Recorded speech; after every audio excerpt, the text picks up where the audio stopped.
October 25th, 1957. 10:22 a.m. Park Sheraton Hotel, 8707th Avenue, Manhattan. Albert Anastasia leans back in the barber chair, white cloth draped across his chest, face half covered in hot shaving cream. The morning sun streams through the hotel barbershop's tall windows, catching the chrome fixtures and polished mirrors. Joseph Buccino, his regular barber, is stropping a straight razor, preparing for the delicate work around Anastasia's scarred jawline. The radio plays softly, some jazz number, background noise for a Friday morning ritual. Anastasia is 55 years old, boss of one of New York's 5 mafia families, called the Mad Hatter and Lord High Executioner, by newspapers that chronicle his violent rise through Murder Incorporated. He controls the Brooklyn waterfront, union rackets worth millions, and commands absolute fear from soldiers who know his reputation. Over 60 murders attributed to him personally, hundreds more ordered from behind closed doors. This morning, October 25th, 1957, Albert Anastasia believes he's untouchable. He's survived gang wars, federal investigations, assassination attempts, and 40 years of street violence. He's sitting in a barbershop in a luxury hotel in Midtown Manhattan, getting a shave like he's done every Friday for the past 3 years, protected by routine and reputation. At 10:20 a.m., his bodyguard, Anthony Coppola, steps outside for a walk around the block, claiming he needs fresh air. This is unusual. Bodyguards don't abandon their principles for morning constitutionals. But Anastasia nods approval, unbothered, already settling into the chair's leather headrest.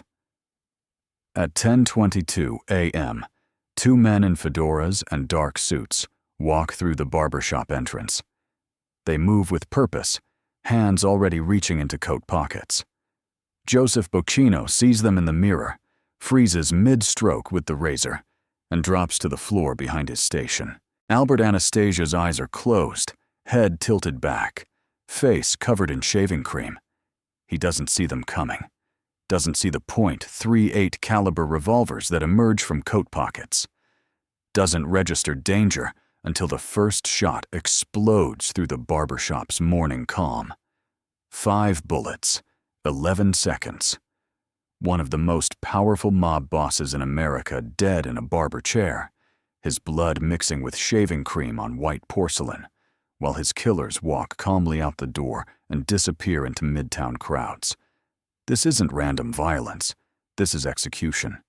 Sanctioned, planned, and orchestrated by a man who's been waiting 5 years for this exact moment. A quiet, calculating underboss named Carlo Gambino, who understood that the only way to become boss was to kill the current one and make it look like everyone's idea, but his own. 5 years earlier. June 1952. The tension between Albert Anastasia and Carlo Gambino began long before 1957, rooted in fundamentally different philosophies about how organized crime should operate. Anastasia believed in violence as first resort. Kill your enemies, intimidate your rivals, rule through fear. Gambino believed in patience, political maneuvering, building alliances that made violence unnecessary. When Vincent Mangano, the boss of what would later be called the Gambino family, disappeared in April 1951, everyone knew Albert Anastasia had killed him. Mangano's body was never found, but his brother Philip turned up shot to death in Jamaica Bay 3 days after Vincent vanished. Anastasia declared himself the new boss, citing Mangano's retirement and the family's need for strong leadership. The Commission, the governing body of New York's 5 families, accepted this obvious lie because challenging it meant war. Anastasia had muscle, had Murder Incorporated's reputation, had proven over decades that he'd kill anyone who opposed him. Better to recognize his leadership than watch the city descend into violence. But Carlo Gambino, who'd been Mangano's underboss, and automatically became Anastasia's second-in-command, never forgot the violation. The Mafia had rules about killing bosses. You needed commission approval. You needed just cause. You needed consensus. Anastasia had ignored all of it, murdered a boss and his brother, and taken power through naked force. Gambino was 50 years old in 1952, Sicilian-born, soft-spoken, easy to underestimate. He didn't dress flashy like Anastasia, didn't cultivate a fearsome reputation, didn't make headlines or attract federal attention. He ran his crew quietly, managing labor rackets and waterfront operations with efficiency that generated millions without drawing scrutiny. Where Anastasia saw enemies to crush, Gambino saw potential allies to cultivate. He built relationships with other families, particularly Vito Genovese, underboss of the Luciano family, and an ambitious operator who had his own designs on leadership. He maintained friendships with Meyer Lansky and other commission members. He positioned himself as reasonable, diplomatic, the kind of leader who could mediate disputes rather than escalate them. Most importantly, Gambino watched. He observed Anastasia's increasing recklessness, his violent outbursts, his willingness to kill over minor disrespect. He noted which captains were loyal to Anastasia personally versus which ones simply feared retribution. He identified weaknesses in Anastasia's organization that could be exploited when the time was right. That time came in 1957, precipitated by events Gambino helped orchestrate, but never openly acknowledged. The setup, 1955 to 1957. Frank Costello was supposed to be untouchable. As boss of the Luciano family, the most powerful crime organization in New York, he'd survived decades through political connections, business acumen, and an understanding that the modern mafia should operate like a corporation, not a street gang. But Vito Genovese wanted Costello's position, wanted to transform the family from a business operation into something more aggressive. On May 2, 1957, Vincent the Chin Gigante, acting on Genovese's orders, walked into the lobby of Costello's apartment building and shot him in the head. Miraculously, Costello survived. The bullet grazed his skull, causing a bloody but non-fatal wound. But the message was clear. Genovese was making his move. Costello, realizing he couldn't survive an extended war with Genovese, did something unprecedented.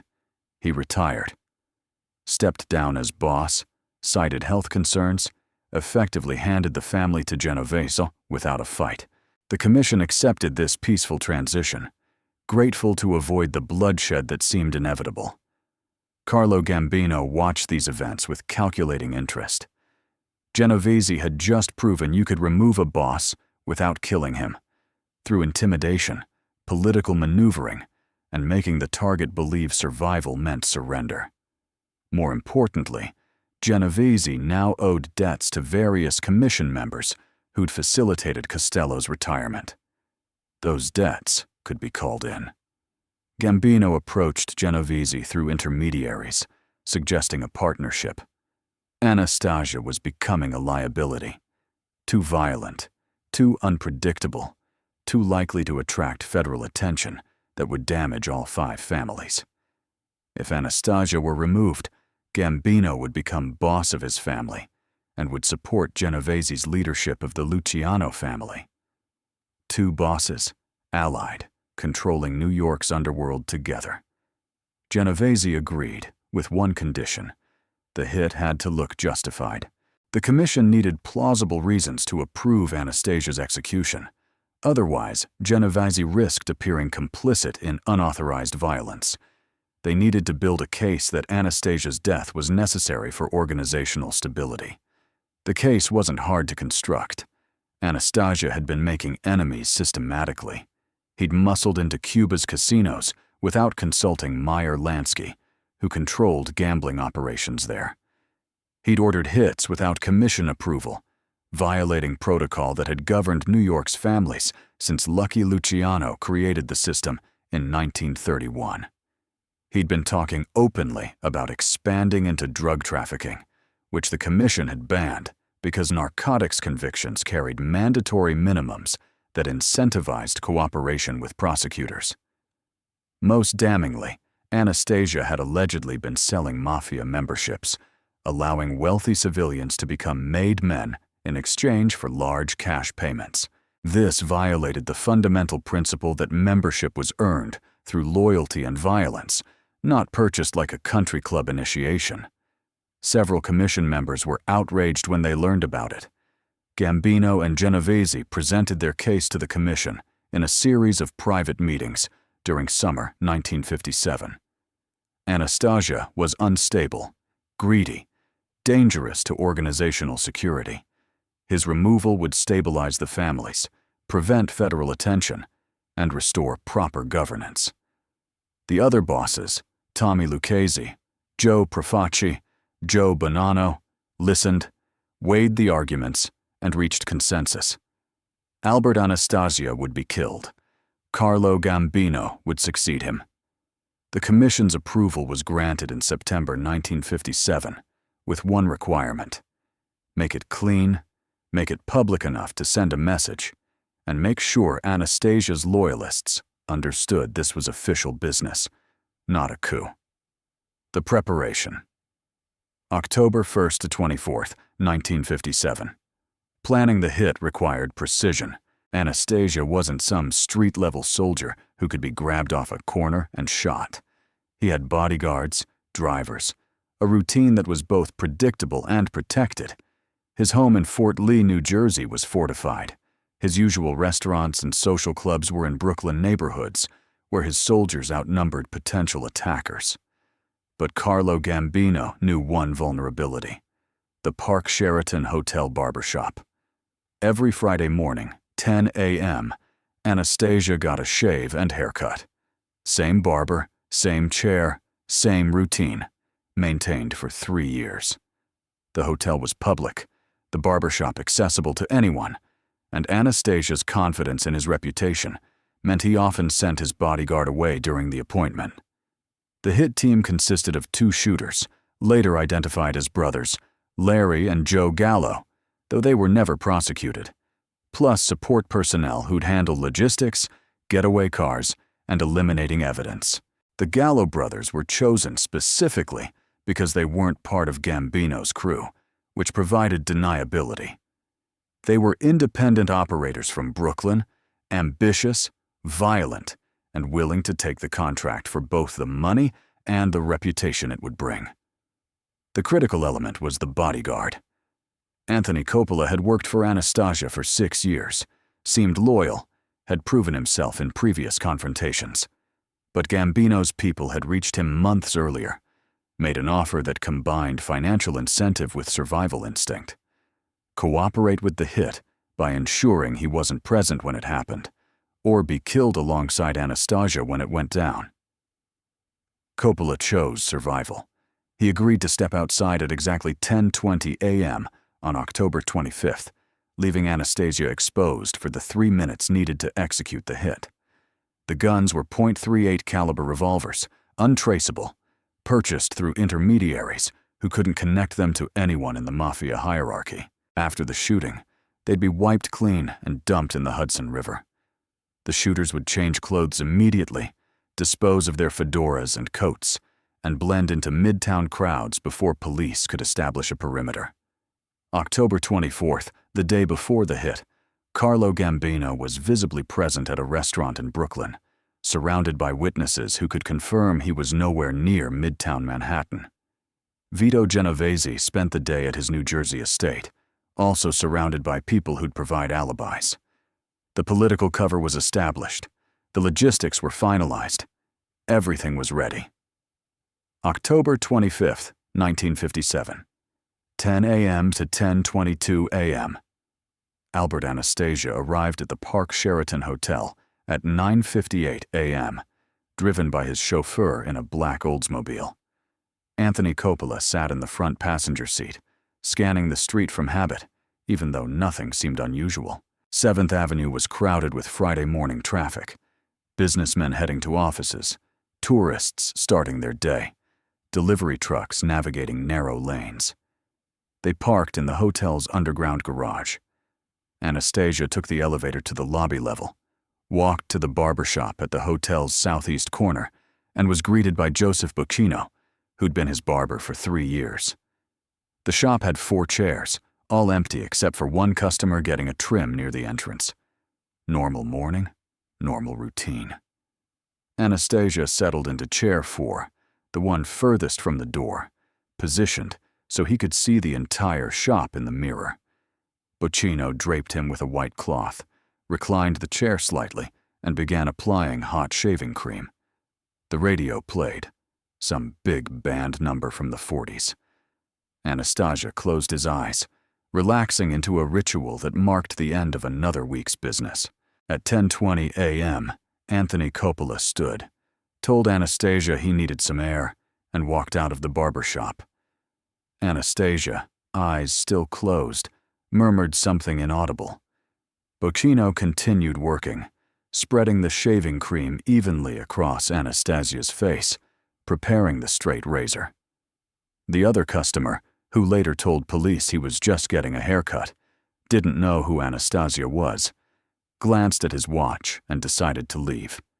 He paid quickly, nodded to the barber, and exited through the shop's entrance. That left Anastasia alone with Buccino and the shop's owner, who was in the back room organizing supplies. At 10:22 a.m., 2 men entered. Both wore dark suits, fedoras pulled low, scarves covering the lower parts of their faces despite the mild October weather. They moved with choreographed precision, no hesitation, no checking the room, just direct movement toward chair 4. Joseph Buccino saw them in the mirror, saw the guns coming out of coat pockets, dropped the razor and hit the floor behind his station, hands over his head, already praying this wasn't happening. The first shot caught Anastasia in the back of the head.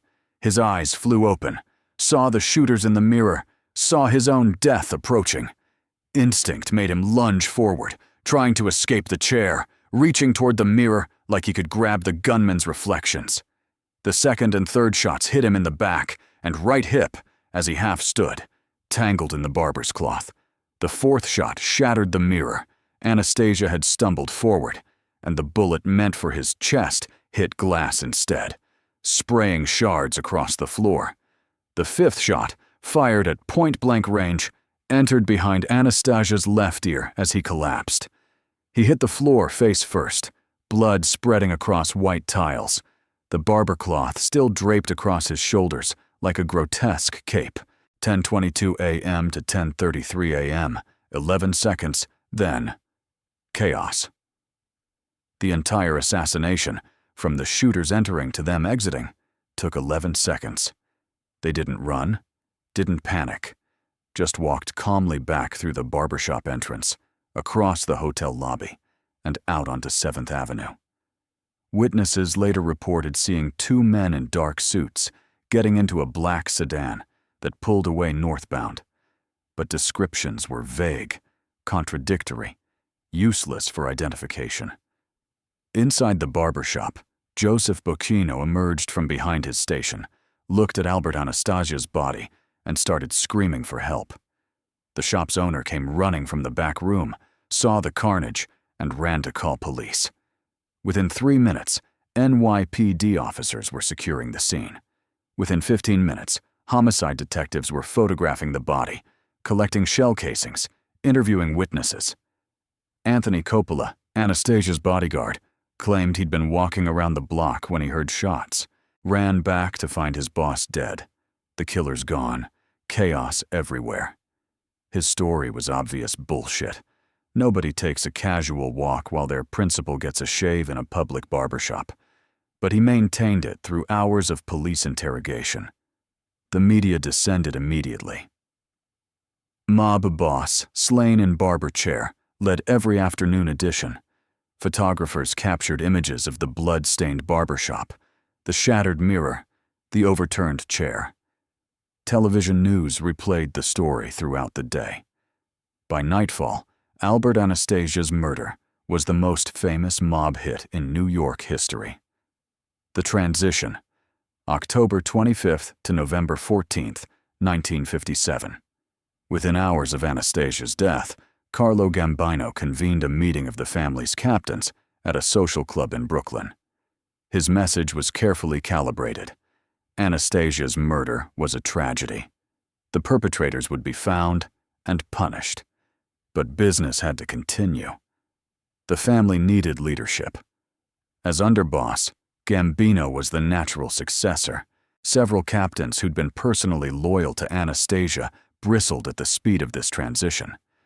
But Gambino revealed that the hit had commission approval, showed them documentation proving the other families had sanctioned Anastasia's execution for violations of organizational rules.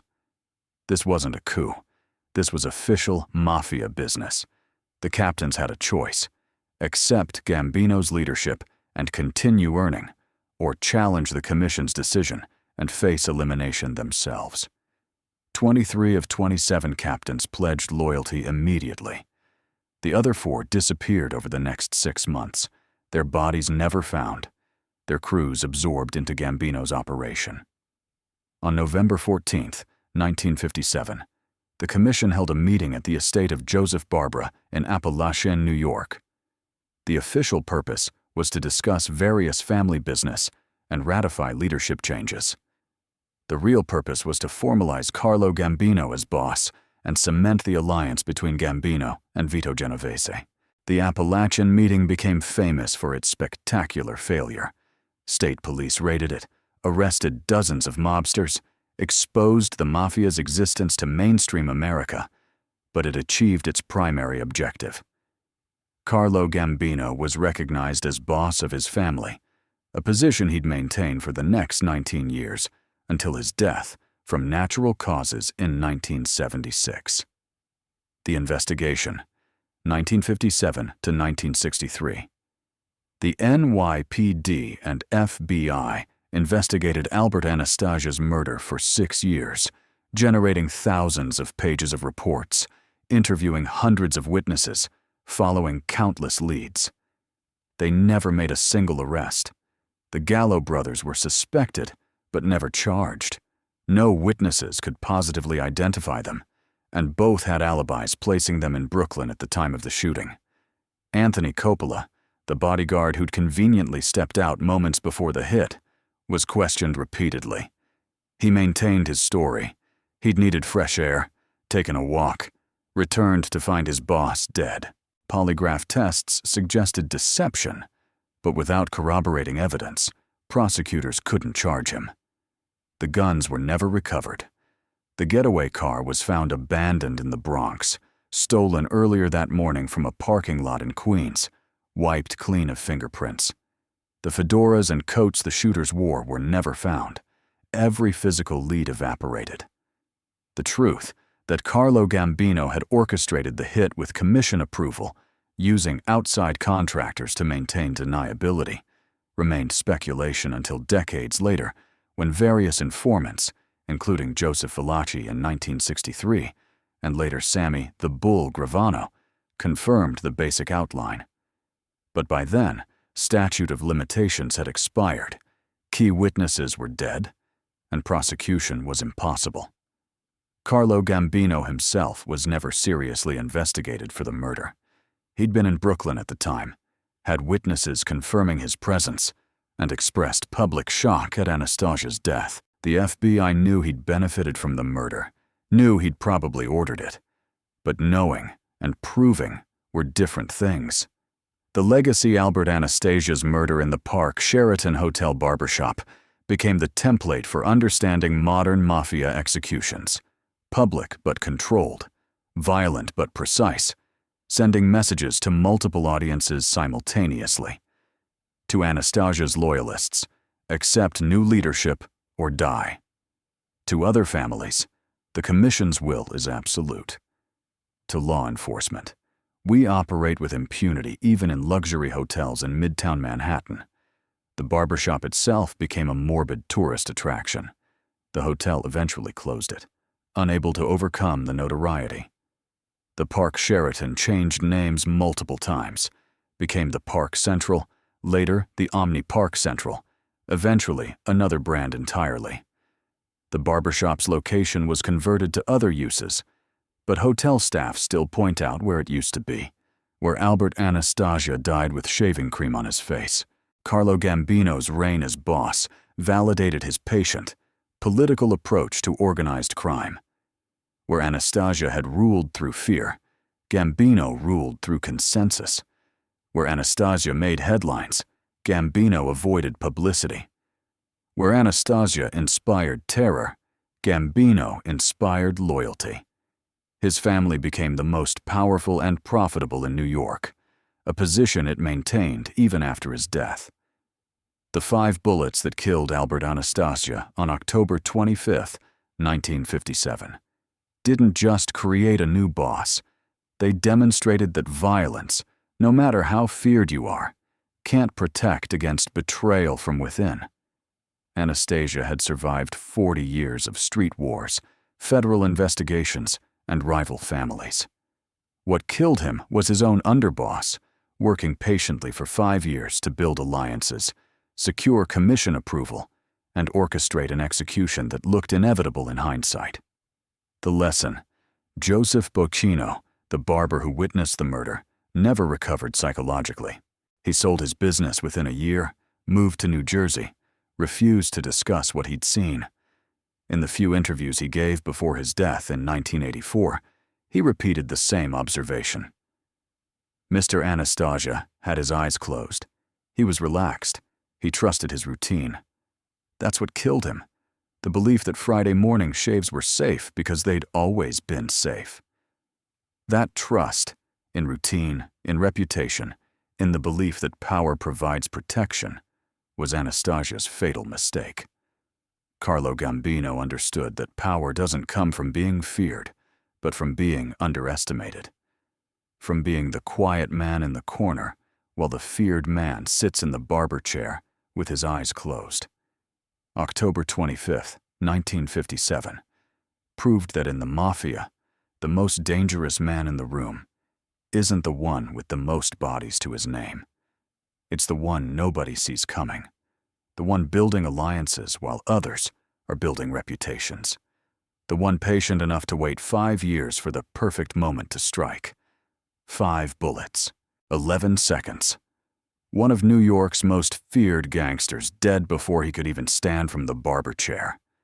And Carlo Gambino, who never fired a shot, who wasn't even in Manhattan that morning, became boss of what would soon be called the Gambino crime family, the name that would define New York's mafia for the next 50 years. The straight razor Joseph Bocchino dropped when the shooting started is preserved in a New York police museum, a relic from the moment when Albert Anastasia's violent reign ended in the most mundane setting imaginable. Not in a shootout, not in a dramatic confrontation, but in a hotel barbershop on a Friday morning, surrounded by mirrors that reflected his death, approaching while shaving cream covered his face, and his eyes stayed closed until it was too late.